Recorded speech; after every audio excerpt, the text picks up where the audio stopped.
अस्सलाम वालेकुम dear student, welcome in class of bio second year. Student, कल वाले लेक्चर में हम लोग ओस्मो रेगुलेशन डिस्कस कर रहे थे इन एनिमल्स के अंदर ओस्मो रेगुलेशन कर रहे थे। पहले हमने प्लांट में डिस्कस की थी, देन हम लोग एनिमल में डिस्कस कर रहे थे। हमने कहा था जो एनिमल्स होते हैं उनके अंदर ओस्मो रेगुलेशन किस तरह होती है। हमने इनको दो टाइप्स में डिवाइड किया था, osmo conformers and osmo regulators. Osmo conformers को हमने थोड़ा बहुत डिस्कस किया था कल। आज फिर से मैं इसको डिस्कस करती हूँ। ओस्मो कन्फर्मर्स कौन से एनिमल्स होते हैं स्टूडेंट? ऐसे एनिमल्स जिनकी बॉडी का इंटरनल जो ओस्मोटिक स्टेट होती है, मतलब उनका वाटर, उनका सार जो होता है, आइसोटोनिक होता है टू देयर एक्सटर्नल इन्वायरमेंट। उनके एक्सटर्नल इन्वायरमेंट के साथ वो आइसोटोनिक होता है। ठीक है, जैसे यहाँ पे देखें, एक मिनट, ये एक ऑर्गेनिज्म की बॉडी है। ठीक है, इसके अंदर ये वाटर और साल्ट है। इसका जो इंटरनल ऑस्मोटिक स्टेट है इस आइसोटोनिक। किसके साथ? इसके एक्सटर्नल इन्वायरमेंट के साथ। ये जो इसका है एक्सटर्नल इन्वायरमेंट है, मतलब बाहर का और अंदर का जो इन्वायरमेंट है वो ऑलमोस्ट सेम है। फिर हमने कहा था आइसोटोनिक कंडीशन में कोई भी मूवमेंट नहीं होती। डिस्चार्ज ऑफ वाटर और salt cannot take place. यहाँ पे नहीं होता। क्यों नहीं होता? क्योंकि दोनों की तरफ इक्वल अमाउंट है। तो इस वजह से हम लोग कहते हैं ओस्मोटिक स्टेट इनके अंदर मेंटेन रहती है, चेंज नहीं होती। ठीक है, और ऐसे एनिमल जो से हैं इनको हम लोग ओस्मो कन्फर्मर्स का नाम देते हैं। कन्फर्मर्स मतलब इनके अंदर जो ओस्मोटिक स्टेट है वो कन्फाइन रहती है, चेंज नहीं होती। कहा जाता है ये जो ओस्मो कन्फर्मर्स हैं ये बेसिकली हमें हर जगह पे नहीं पाए जाते, हर जगह नहीं दिखते। They are present in specific areas. कुछ जो सी स्पेसिफिक जगह है हमारी अर्थ की, वहां पे ये पाए जाते हैं। वहीं पे ये क्यों पाए जाते हैं? क्योंकि इनकी बॉडी का ये जो ओस्मोटिक स्टेट है वो उसके एक्सटर्नल इन्वायरमेंट के साथ मैच कर रही होती है। ठीक है, आइसोटोनिक होती है, इसलिए वो वाले ऑर्गेनिज्म उस इन्वायरमेंट में पाए जाते हैं। ऐसा इन्वायरमेंट जिसके अंदर चेंज आ रहा होगा बहुत ज्यादा, ये वाले ऑर्गेनिज्म वहां पे सरवाइव नहीं कर सकते। क्यों? क्योंकि ये अपनी बॉडी के अंदर वाले इन्वायरमेंट को मेंटेन नहीं कर सकते। जैसा है आइसोटोनिक वैसा ही रहता है, इसमें चेंज नहीं लाते। क्लियर? तो कहते हैं ओस्मो कन्फर्मर जो से मोस्टली अपनी बॉडी को मेंटेन नहीं करते, एडजस्ट नहीं करते, जैसा होता है वैसा ही रहता है, और अपनी बॉडी के हिसाब से वो अपना इन्वायरमेंट चूज करते हैं। फिर क्या करते हैं? मोस्टली हम लोगों ने इसकी एग्जांपल देखी थी कि कौन सी थी? मैरीन एनिमल्स जो होते हैं। मैरीन एनिमल्स में कौन से एनिमल? जो इनवर्टिब्रेट होते हैं। इनवर्टिब्रेट जितने भी मैरीन इन्वायरमेंट में पाए जाते हैं they are all osmoconformers. उसके अलावा हमने बात की थी कि मैरीन में ही कुछ वर्टिब्रेट्स पाए जाते हैं। उनमें से एक जो हमने डिस्कस किया था कल, हैगफिश थी। हैगफिश किसे कहते हैं? एक स्नेक की तरह की फिश होती है। ठीक है, हैगफिश जो उस वाटर के अंदर पाई जाती है, उसकी बॉडी का जो इंटरनल ऑस्मोटिक स्टेट है वो भी क्या होती है? आइसोटोनिक होती है उसके एक्सटर्नल इन्वायरमेंट के हिसाब से। क्लियर? तो ऐसे एनिमल्स जिनकी बॉडी का इंटरनल स्टेट जो उनसे ऑस्मोटिक स्टेट है आइसोटोनिक होती है उसके एक्सटर्नल इन्वायरमेंट के साथ, उन एनिमल्स को हम लोग ओस्मो कन्फर्मर्स का नाम देते हैं, और ये हर जगह पे सरवाइव नहीं कर सकते। Clear student? नेक्स्ट देखते हैं, आज हमने अपना जो लेक्चर स्टार्ट करना है ये था कुछ ओस्मो कन्फर्मर्स के बारे में, और दूसरी जो स्टेट थी जिसका हमने जिक्र किया था ओस्मो रेगुलेटर्स। ओस्मो रेगुलेटर्स कौन से एनिमल होते हैं? ऐसे एनिमल्स जिनकी बॉडी को मेंटेन करने की जरूरत पड़ती है। यहाँ पे देखें ओस्मो रेगुलेशन इन एनिमल्स का हम लोग सेकंड टाइप डिस्कस करने लगे हैं, ओस्मो रेगुलेटर्स। कहते हैं ये ऐसे एनिमल्स होते हैं जिनकी बॉडी का फ्लूइड जो सा है डिफर होता है आउटसाइड इन्वायरमेंट। ठीक है, इनकी बॉडी का जो फ्लूइड है, इनका ऑस्मोटिक स्टेट है, वो इनकी इन्वायरमेंट से थोड़ी सी डिफरेंट होता है। देखिए इधर जरा, ये एक एनिमल है। ठीक है, अगर बाहर का इन्वायरमेंट हाइपरटोनिक है, हाइपरटोनिक है और इसके बॉडी का इन्वायरमेंट जोन सा है हाइपरटोनिक, मतलब साल्ट ज्यादा है इसके अंदर।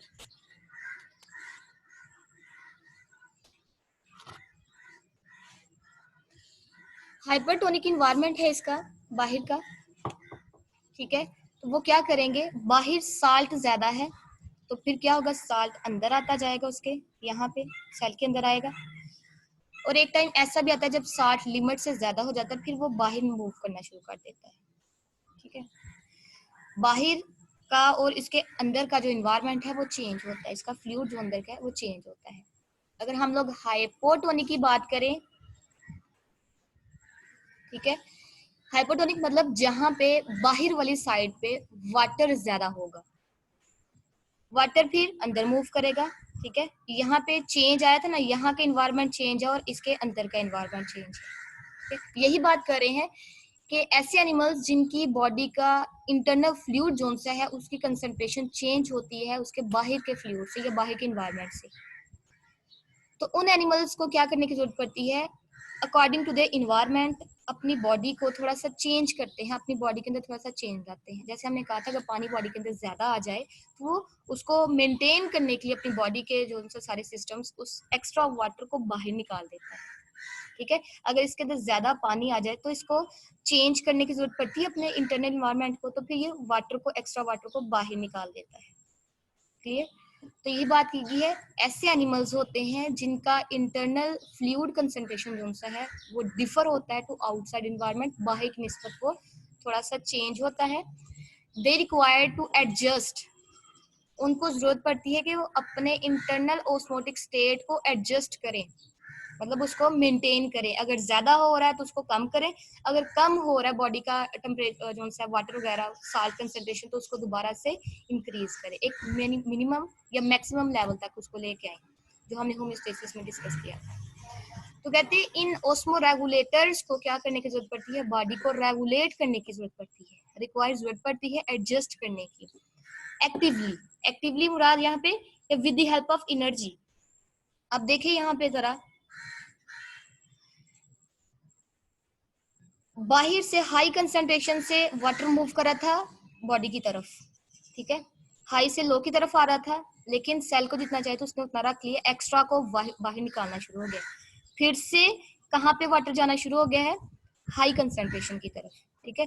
तो हाई से दोबारा से हाई की तरफ जा रहा है, तो इसके लिए क्या जरूरत पड़ती है, यहाँ पे एनर्जी की जरूरत पड़ती है, ठीक है। आप लोगों ने पढ़ा हुआ है 9th-10th में, फर्स्ट ईयर में, एक्टिव ट्रांसपोर्ट के मूवमेंट ऑफ मॉलिक्यूल्स और material from low concentration to high concentration. High concentration की तरफ चीजों को भेजने के लिए हमें किस चीज की जरूरत पड़ती है, एनर्जी की। जबकि हाई से लो की तरफ आनी हो तो वहां पे कोई एनर्जी नहीं लगती। जैसे यहाँ पे देखें तो चीजें ऑटोमेटिक खुद ब खुद नीचे आ रही हैं, लेकिन अगर नीचे से ऊपर जाना हो तो उसके लिए हमें फोर्स चाहिए होती है, ठीक है, एनर्जी चाहिए होती है।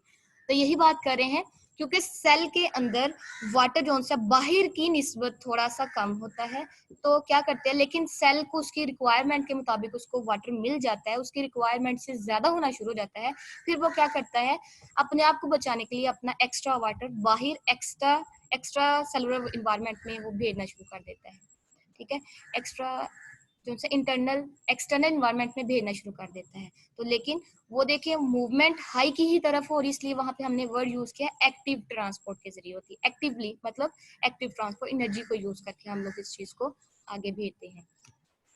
क्लियर स्टूडेंट, हमने अभी तक देखा है कि ऐसे एनिमल्स जिनकी बॉडी का जो ऑस्मोटिक स्टेट है वो डिफर होती है आउटसाइड इन्वायरमेंट से, चेंज होती है, हाइपरटोनिक उसका इन्वायरमेंट हो सकता है या हाइपोटोनिक इन्वायरमेंट हो सकता है। फिर उन ऑर्गेनिज्म को क्या करने की जरूरत पड़ती है, अपने बॉडी के ऑस्मोटिक स्टेट को एडजस्ट करने की जरूरत पड़ती है। वो एडजस्ट किस तरह करते हैं, actively, means with the help of energy. Clear, कहते हैं इसके लिए क्या करते हैं, फिर अगर ये हाइपोटोनिक इन्वायरमेंट में है, जैसे हमने बात की थी बाहर पानी ज्यादा है, ठीक है, ये वाली कंडीशन जो सी थी, ये वाली, अगर पानी बाहर ज्यादा है तो वाटर इनकी बॉडी के अंदर जाना शुरू कर देता है, और एक खास लिमिट के बाद इन सेल्स में से या इन बॉडीज में से दोबारा से वाटर बाहर निकलता है। तो यही बात की गई है कि हाइपोटोनिक इन्वायरमेंट में क्या करते हैं, ये डिस्चार्ज करते हैं। डिस्चार्ज मतलब रिलीज करते हैं। क्या रिलीज करते हैं? एक्सेस वाटर, जो इनके अंदर जो इजाफी पानी चला गया है उसको ये दोबारा से हाइपोटोनिक इन्वायरमेंट में रिलीज कर देते हैं, अगर ये बॉडी या सेल जो से हाइपोटोनिक इन्वायरमेंट में मौजूद हैं तो। ठीक है, अगर इनके बाहर का इन्वायरमेंट जो से हाइपोटोनिक है, देन क्या करते हैं, ये सारा का सारा वाटर जो एक्स्ट्रा इनकी बॉडी के अंदर जा रहा होता है वो उसको दोबारा से हाइपोटोनिक इन्वायरमेंट में डिस्चार्ज कर देते हैं। क्लियर? नेक्स्ट देखिए स्टूडेंट, कहते हैं अगर हाइपरटोनिक इन्वायरमेंट में ये बॉडी या सेल पाए जाते हैं, यहाँ देखिए जरा, ये वाली साइड पे देखें, अगर यहाँ पे पाए जाते हैं वो सेल या बॉडीज हाइपरटोनिक इन्वायरमेंट में, मतलब हाइपरटोनिक जहाँ पे साल्ट की कंसंट्रेशन ज्यादा होती है, साल्ट ज्यादा होते हैं, फिर क्या करते हैं, साल्ट उनकी बॉडी के अंदर जाते रहते हैं। फिर एक टाइम ऐसा आता है कि उनकी बॉडी के अंदर साल्ट बहुत ज्यादा हो जाते हैं, फिर वो उन साल्ट एक्स्ट्रा साल्ट को बॉडी से निकालना शुरू कर देता है। तो वही बात की गई है कि हाइपरटोनिक इन्वायरमेंट में ये ऑर्गेनिज्म क्या करते हैं, डिस्चार्ज एक्सेस साल्ट। क्यों? क्योंकि बाहर साल्ट बहुत ज्यादा होता है, बॉडी के अंदर आता जा रहा है, बॉडी को जितनी जरूरत थी उसने रख लिया है, जो एक्स्ट्रा है दोबारा से हाइपरटोनिक इन्वायरमेंट में उसको भेज दिया जाता है। ठीक है, तो हाइपोटोनिक इन्वायरमेंट में एक्सेस वाटर को ये लोग रिलीज करवाते हैं, जबकि हाइपरटोनिक इन्वायरमेंट में ये एक्सेस साल्ट को रिलीज करवाते हैं। क्लियर? नेक्स्ट इसकी एग्जांपल देखें, जैसे कहा जाता है कौन कौन से ओस्मो रेगुलेटर्स हैं, जैसे कार्टिलेजिनियस फिशेस, आपने पढ़ा होगा फिशेस को दो टाइप्स होती हैं, बोनी फिशेस होती हैं और कार्टिलेजिनियस फिशेस होती हैं। तो यहाँ पे हम लोग कार्टिलेजिनियस फिशेस का जिक्र करेंगे। उसके अलावा टेरेस्ट्रियल मैमल जितने भी हैं, टेरेस्ट्रियल मतलब जमीन पे रहने वाले जितने भी मैमल्स हैं, they are all osmoregulators. हम जो ह्यूमंस इसके अंदर आएंगे, बेसिकली आएंगे क्यों नहीं, क्योंकि हमारा जब इन्वायरमेंट चेंज होता है तो हमारी बॉडी भी अपने इन्वायरमेंट के हिसाब से अपनी बॉडी को एडजस्ट करने की कोशिश करती है, जो चेंजेस आते हैं उसको कम करने की या ज्यादा करने की कोशिश करती है। ठीक है, तो यही बात की गई है इसमें, टेरेस्ट्रियल मैमल्स और कार्टिलेजिनस फिशेस जो सी हैं वो ओस्मो रेगुलेटर्स के एग्जांपल हैं। नेक्स्ट जो आज हमने स्टार्ट करना है कि जो एनिमल्स हैं वो डिफरेंट इन्वायरमेंट में रहते हैं। जैसे हमने पीछे देखा था कि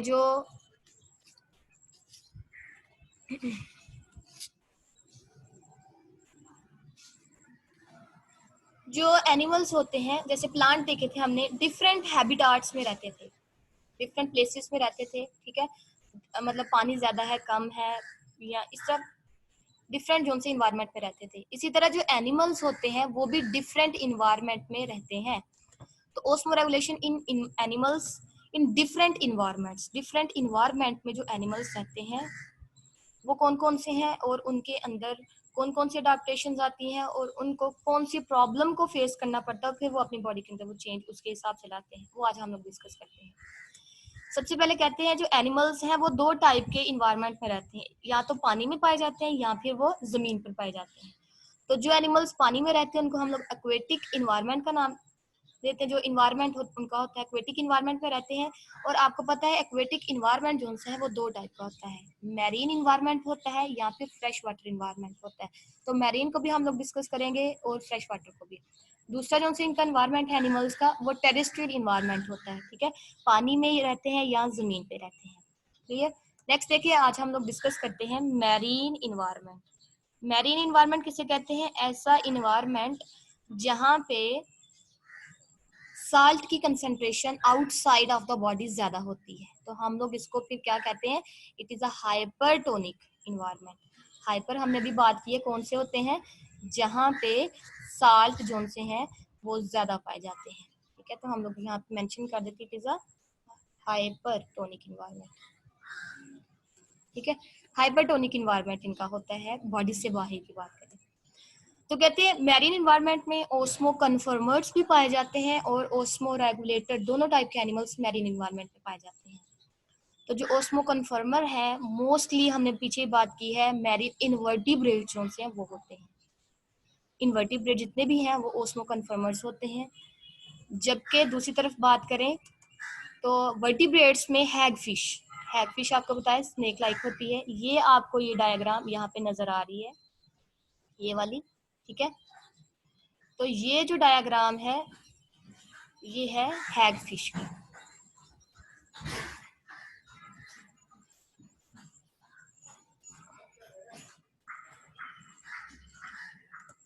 नेक्स्ट देखें ओस्मो रेगुलेटर्स जो से हैं इनके अंदर, वो कौन कौन से हैं। कहते हैं कार्टिलेजिनस फिशेस जो सी हैं उनकी हम लोग बात करेंगे। उसके बाद कुछ स्पेशल टाइप की फिशेस होती हैं उनके बारे में बात करेंगे। उसके बाद बोनी फिशेस हैं उनके बारे में बात करेंगे मैरीन एनवायरनमेंट में, ओस्मो रेगुलेटर जो से हैं।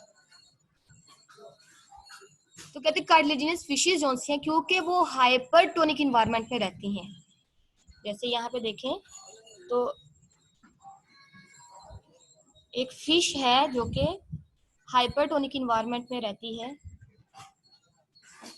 ये जो से इसका एनवायरनमेंट है हाइपर है, हाइपर मतलब साल्ट यहाँ पे ज्यादा है। तो साल्ट जोन से इसकी बॉडी के अंदर जाने की कोशिश करेंगे बहुत ज्यादा, ठीक है। और इसके बॉडी के अंदर क्या चीज ज्यादा हो जाएगी, साल्ट की कंसंट्रेशन ज्यादा हो जाती है। फिर ये लोग क्या करते हैं, ये फिशेस क्या करती हैं, अपने अंदर से एक्स्ट्रा साल्ट को निकालते हैं। मतलब कि अपनी बॉडी के अंदर साल्ट की कंसंट्रेशन को लो करने की कोशिश करते हैं। तो यही बात की गई है, मेंटेन इंटरनल लो साल्ट कंसंट्रेशन। ये ऐसे एनिमल्स होते हैं जो अपने बॉडी के अंदर साल्ट की लो कंसंट्रेशन रखने की कोशिश करते हैं as compared to the sea water. Sea water में साल्ट की कंसंट्रेशन ज्यादा होती है, जबकि इन फिशेस में साल्ट की कंसंट्रेशन ज्यादा तो होती है लेकिन वो उसको लो करने की, कम करने की कोशिश करते हैं। कहते हैं इनकी बॉडी के अंदर फिर साल्ट आता जाता है, तो फिर एक्स्ट्रा साल्ट को वो कैसे रिलीज करवाते हैं। प्रॉब्लम क्या है कि साल्ट बॉडी के अंदर बहुत ज्यादा आ गया, उसको मेंटेन करवाना है। अडॉप्टेशंस फिर क्या करते हैं, कौन कौन सी अपनी बॉडी के अंदर चेंजेस की हैं जिसकी वजह से इनके बॉडी के अंदर जो एक्स्ट्रा साल्ट होता है वो रिलीज हो जाता है, बाहर इसके एक्सटर्नल इन्वायरमेंट में चला जाता है।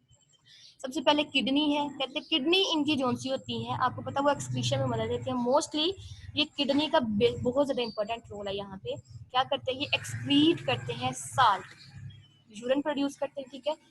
आगे फर्दर जोन से एक्सक्रीट करते हैं साल्ट उसके अंदर। देन इनके अंदर सेकेंडरी अडॉप्टेशन क्या है, इनके पास स्पेशल टाइप के ग्लैंड्स होते हैं जो क्या सेक्रेट करते हैं, साल्ट को सेक्रेट करते हैं, ठीक है। तो उन स्पेशल टाइप के ग्लैंड्स को हम लोग रेक्टल ग्लैंड्स का नाम देते हैं। रेक्टल ग्लैंड जो से हैं इन फिशेस के अंदर पाए जाते हैं जो साल्ट को बाहर निकालते हैं। मोस्टली मैरीन एनवायरनमेंट में जो फिशेस पाए जाते हैं उनके अंदर रेक्टल ग्लैंड होते हैं। कहते हैं ये वैसी बात आ गई है कि ये साल्ट जो सा है खुद ब खुद बाहर निकल रहा है, ठीक है। साल्ट बाहर खुद ब खुद निकल रहा है नहीं, यहाँ पे भी हम लोग एनर्जी लगा रहे हैं, एनर्जी यूज हो रही है, ठीक है।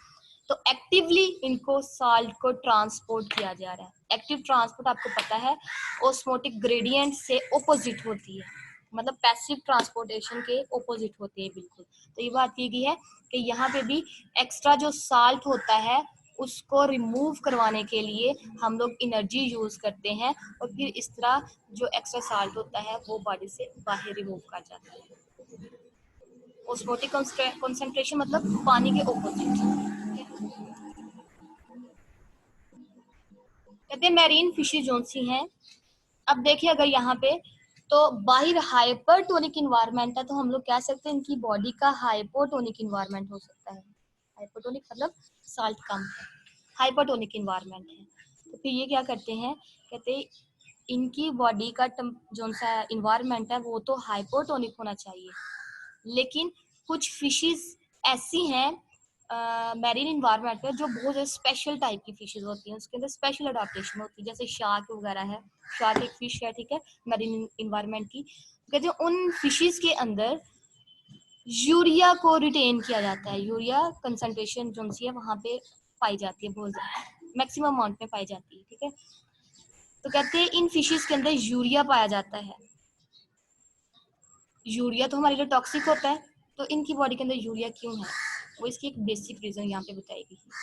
हमने कहा है कि ये जो से एनिमल है इनकी बॉडी का इंटरनल इन्वायरमेंट हाइपोटोनिक होना चाहिए, क्योंकि बाहर हाइपरटोनिक है, बाहर ज्यादा साल्ट है तो अंदर उन्होंने कम करना है। हाइपरटोनिक की बजाय यहाँ पे हाइपोटोनिक इन्वायरमेंट होना चाहिए। लेकिन क्या होता है एक्चुअल इन स्पेशल टाइप की फिशेस में इनका जो इंटरनल ऑस्मोटिक स्टेट है वो हाइपो नहीं बल्कि हाइपरटोनिक होती है।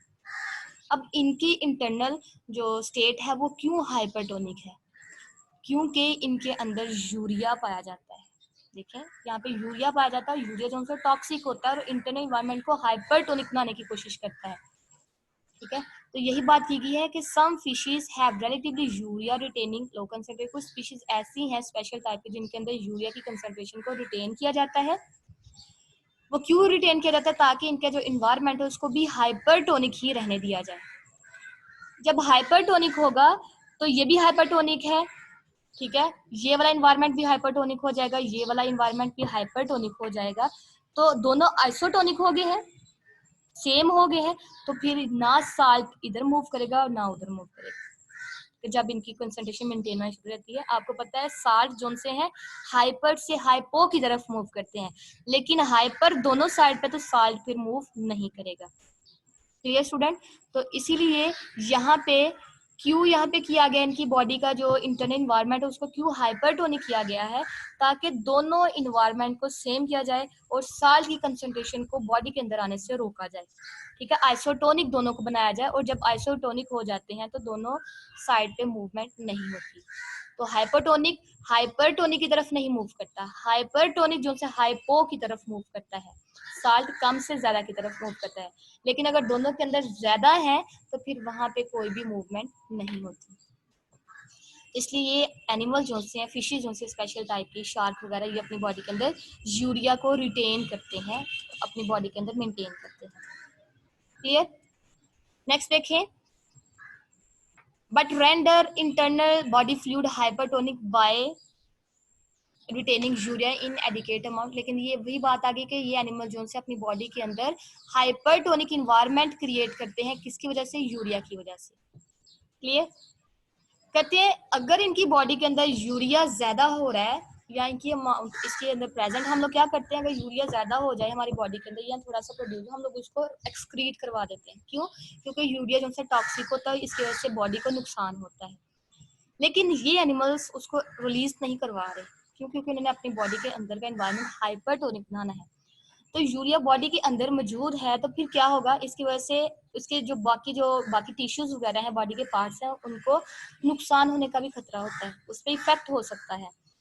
तो उसके नुकसानात, इस यूरिया के नुकसानात से बचाने के लिए इन्होंने अपनी बॉडी के अंदर एक अडॉप्टेशन की हुई है। वो क्या है? इन्होंने अपनी बॉडी के अंदर एक स्पेशल टाइप का केमिकल सक्रीट करते हैं, प्रोड्यूस करते हैं, that is called the trimethyl amide oxide. ये एक स्पेशल टाइप का केमिकल है जो स्पेशल टाइप की मैरीन फिशेस अपनी बॉडी के अंदर प्रोड्यूस करती हैं। ये केमिकल क्या करता है? यूरिया के हार्मफुल इफेक्ट्स को खत्म करता है।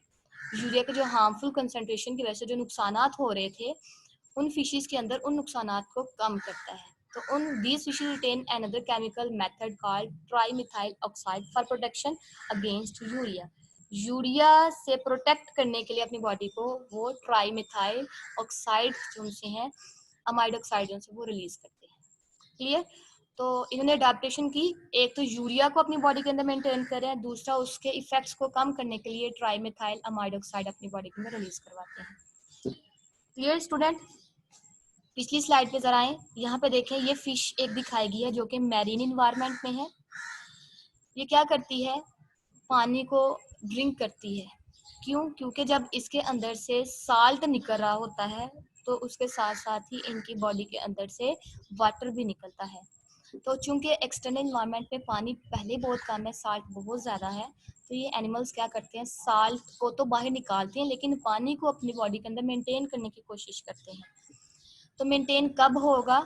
जब इनका जो यूरिन है, ठीक है, कंसेंट्रेटेड यूरिन होगा। ये एनिमल्स, मैरीन में जितने भी एनिमल्स पाए जाएंगे आप लोग देखोगे उनका जो यूरिन है वो कंसेंट्रेटेड होता है। कंसेंट्रेटेड मतलब ऐसा यूरिन जिसके अंदर साल्ट की कंसेंट्रेशन बहुत ज्यादा होती है और स्ल्यूट, साल्ट की कंसेंट्रेशन ज्यादा होती है और वाटर की कंसेंट्रेशन जो उनसे वो कम होती है। ठीक है, गाढ़ा जो यूरिन होता है उसको हम लोग कंसेंट्रेटेड, गाढ़ा क्यों वो प्रोड्यूस करें? ताकि ज्यादा से ज्यादा वाटर को बॉडी के अंदर रखा जाए और एक्स्ट्रा साल्ट को बाहर निकाला जाए। और जब किसी यूरिन में एक्स्ट्रा साल्ट या साल्ट की कंसेंट्रेशन ज्यादा हो जाती है तो हम लोग उस टाइप के यूरिन को क्या नाम देते हैं? It is a concentrated. तो मैरीन के इन्वायरमेंट में जो स्पीशीज रहती हैं, जो फिशेज रहती हैं, उनकी एक बेसिक प्रॉपर्टी है कि वो क्या प्रोड्यूस करते हैं, कंसंट्रेटेड यूरिन प्रोड्यूस करते हैं, और वो पानी भी पीते हैं। They drink water. क्यों पानी पीते हैं? कि ज्यादा से ज्यादा पानी अंदर जाए, लेकिन उसके साथ साथ ज्यादा साल्ट भी जा रहा था, और साल्ट को वो यूरिन के जरिए एक्सक्रीट करने की कोशिश करते हैं। और उसके अलावा गिल्स के जरिए भी वो अपने उसका जो सा है एक्स्ट्रा साल्ट वगैरह है, एक्टिव ट्रांसपोर्ट के जरिए वहां से उसको रिलीज करवा रहे होते हैं। Clear student? नेक्स्ट देखिए, हमने इसकी बात की है ट्राइमेथाइल अमाइन ऑक्साइड। अब देखते हैं बोनी फिशेस की तरफ आ जाए। Bony fishes is also present in marine environment. ठीक है, मैरीन इन्वायरमेंट में पाई जाती हैं।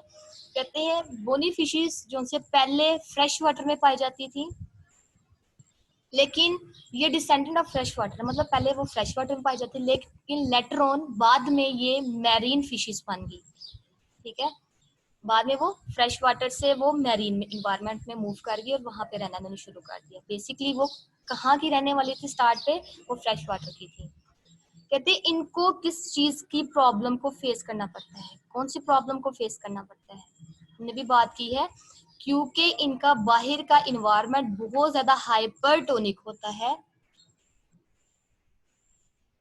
हाइपरटोनिक होता है, इनकी बॉडी के अंदर से साल्ट भी निकल रहा है, लेकिन उसके साथ साथ वाटर भी निकल रहा होता है। एक्सेस जो वाटर होता है, एक्सेस की तो बात ही नहीं करें, क्योंकि यहाँ पे वाटर थोड़ा सा शॉर्टेज अमाउंट में होता है, तो इन्होंने अपनी बॉडी के अंदर साल्ट की बजाय वाटर को मेंटेन करना होता है। ठीक है, तो कहते हैं जब कंसंट्रेटेड यूरिन ये प्रोड्यूस करते हैं, तो उसकी वजह से क्या होता है, साल्ट जो सा बॉडी के अंदर से निकलता जाता है, लेकिन उसके साथ पानी भी निकलता है। तो सबसे ज्यादा जो मेजर इनको प्रॉब्लम फेस करना पड़ती है, loss of water from hypotonic environment body. इनकी बॉडी का हमने बात की थी, हाइपोटोनिक इन्वायरमेंट होता है। ठीक है, क्योंकि हाई से लो की कंसंट्रेशन की तरफ साल्ट मूव कर रहा था, मतलब हाइपर से हाइपो की तरफ मूव कर रहा था। जो हमने बात की थी हाइपरटोनिक बॉडी का कंसंट्रेशन थी बॉडी की, वो शार्क के अंदर ही थी जस्ट। अब हम लोग बोनी फिशेस की बात कर रहे हैं, तो बोनी फिशेस की बॉडी का जो इंटरनल इन्वायरमेंट होता है वो हाइपोटोनिक होता है। क्लियर? ये हाइपर है, ज्यादा साल्ट होता है इनके अंदर। ठीक है, और ये अपनी बॉडी के अंदर साल्ट को कम करने की कोशिश करते हैं, तो ये हाइपर है, और ये जो सा है ये हाइपो है। तो कहते हैं हाइपोटोनिक बॉडी, मतलब बॉडी से इनके वाटर का निकलने का बहुत ज्यादा खदशा होता है, ये इनको प्रॉब्लम फेस करना पड़ती है। फिर ये क्या करते हैं, एडाप्टेशन इन्होंने की हुई है। कहते हैं ये जो एनिमल्स होते हैं बहुत ज्यादा पानी पीते हैं, जैसे मैंने पीछे मैरीन इन्वायरमेंट की बात की थी, ये फिशेस बहुत ज्यादा पानी पीती हैं, सी वाटर ड्रिंक करते हैं। क्यों? ताकि पानी बॉडी के अंदर ज्यादा से ज्यादा आए, और उस तरह फिर वाटर को बॉडी के अंदर मेंटेन करने के लिए ये प्रोड्यूस करते हैं कंसंट्रेटेड यूरिन।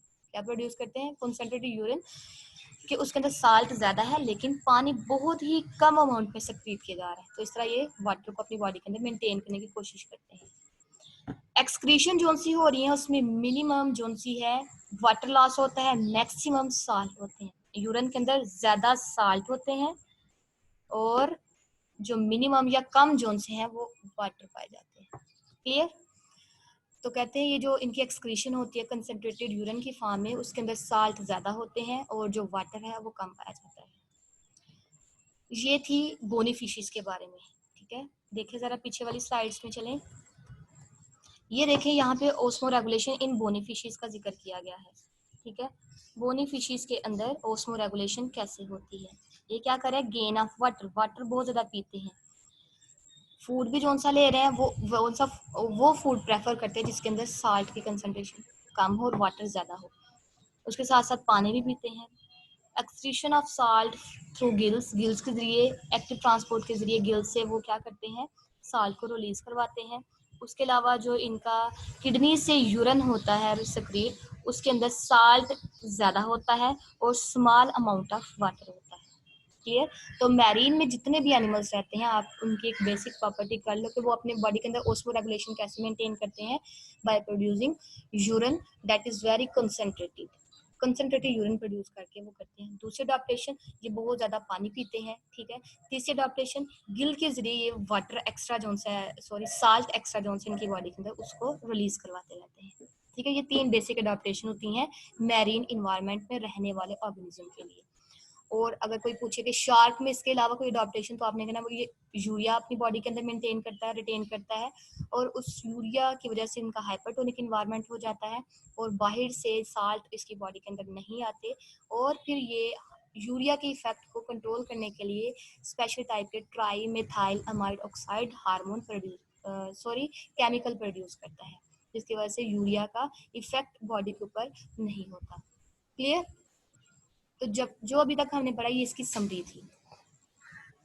नेक्स्ट देखें, फ्रेश वाटर एनिमल्स के अंदर कहते हैं जो एनिमल्स, ये पहले हमने बात की थी मैरीन एनिमल इन्वायरमेंट में जो एनिमल्स रहते थे, अब हम लोग बात करने लगे हैं जो फ्रेश वाटर में एनिमल्स रहते हैं, उनके अंदर कौन कौन सी अडॉप्टेशन होती हैं और क्यों आती हैं वो चेंजेस, उनको इन्वायरमेंट में ऐसी कौन सी प्रॉब्लम को उनको फेस करना पड़ता है जिसकी वजह से वो अपनी बॉडी के अंदर अडॉप्टेशन करते हैं। तो कहते हैं जो फ्रेश वाटर में ऑर्गेनिज्म रहते हैं, ये फ्रेश वाटर में ऑर्गेनिज्म रहते हैं, तो ये ऑर्गेनिज्म है फ्रेश वाटर में रहते हैं, मतलब इनके बाहर का इन्वायरमेंट बहुत ज्यादा हाइपोटोनिक होता है। ठीक है, हाइपो मतलब बहुत ज्यादा पानी वाला होता है, बाहर पानी बहुत ज्यादा होता है, साल्ट बहुत कम होता है, हाइपोटोनिक इन्वायरमेंट होता है। फिर क्या होता है, वाटर जोन से इनकी बॉडी के अंदर जाने की कोशिश करता है बहुत ज्यादा। ठीक है, तो अगर बहुत ज्यादा वाटर इनकी बॉडी के अंदर जाना शुरू कर देगा और एक्स्ट्रा वाटर बहुत ज्यादा हो जाएगा बॉडी के अंदर, तो इनके जो सेल है वो ब्रस्ट कर जाते हैं, फट जाते हैं ना, तो इनको फिर उसको क्या करने की कोशिश करते हैं, उस एक्स्ट्रा वाटर को बॉडी से बाहर निकालने की कोशिश करते हैं।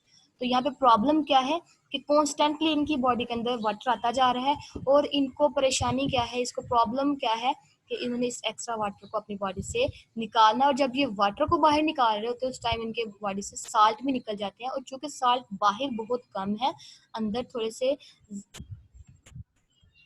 से ज्यादा है। ठीक है, तो अगर अंदर से दोबारा से साल्ट कम होना शुरू हो जाएंगे तो उसको साल्ट को मेंटेन भी करना पड़ता है, वाटर को बाहर निकालना और साल्ट को बॉडी के अंदर मेंटेन करना। ऑपोजिट है मैरीन इन्वायरमेंट से। मैरीन में क्या था, बाहर साल्ट ज्यादा थे, ठीक है, और पानी कम था, और वो पानी को अपनी बॉडी के अंदर रिटेन करके साल्ट निकाल रहे थे। अब फ्रेश वाटर में पानी बाहर ज्यादा है और साल्ट कम है, अब क्या करेंगे, वाटर जोन से बॉडी के अंदर जाता जाएगा, ये एक्स्ट्रा वाटर को अपनी बॉडी से निकालते जाएंगे। ठीक है, वाटर को बाहर निकालेंगे और साल्ट को बॉडी के अंदर मेंटेन करने की कोशिश करते हैं। तो यही बात की गई है, constantly facing osmotic flooding of fluids. इनके क्या प्रॉब्लम होती है कि इनके जो सेल है या बॉडी है उसमें जो फ्लूइड है वो बहुत ज्यादा ना हो जाए। ठीक है, और दूसरा साल्ट जोन से इनकी बॉडी के अंदर वो बहुत ज्यादा कम ना हो जाए, क्योंकि एक्सटर्नल एनवायरनमेंट में साल्ट की कंसंट्रेशन कम है। ठीक है, तो फिर ये क्या करते हैं, उस चीज को मेंटेन करने के लिए ये जोन से organism very diluted urine produce करते हैं। डाइल्यूटेड ऐसा यूरिन जिसके अंदर वाटर की कंसंट्रेशन बहुत ज्यादा होती है और साल्ट की कंसंट्रेशन लो होती है। ठीक है, तो फिर ये क्या प्रोड्यूस करते हैं, डाइल्यूटेड यूरिन प्रोड्यूस करते हैं, जिसकी वजह से वाटर को सेल से बाहर निकाल दिया जाता है, बॉडी से बाहर निकाल देते हैं, और साल्ट को बॉडी के अंदर मेंटेन करने की कोशिश की जाती है। अगर कंसंट्रेटेड यूरिन प्रोड्यूस करते तो वाटर बाहर बहुत कम निकलता है, लेकिन साल्ट बाहर निकलता, जो इसके लिए बहुत ज्यादा हार्मफुल थे। इसने क्या किया है, अपने अडॉप्टेशन में डाइल्यूटेड यूरिन प्रोड्यूस करना शुरू कर दिया है। इसकी वजह से वाटर तो बाहर एक्स्ट्रा निकल रहा है, लेकिन साल्ट भी बहुत कम जा रहे हैं।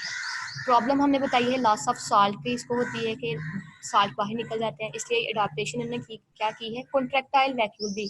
कुछ स्पीशीज ऐसी हैं फ्रेश वाटर की, जैसे अमीबा है, पैरामीशियम है, उन्होंने अपनी बॉडी के अंदर कॉन्ट्रैक्टाइल वैक्यूल बना ली है। वैक्यूल, ये वैक्यूल है, ठीक है, जो एक्स्ट्रा वाटर है इन वैक्यूल्स के अंदर आना शुरू हो जाता है। फिर ये वैक्यूल्स कॉन्ट्रैक्ट करते हैं, मतलब सिकुड़ते हैं।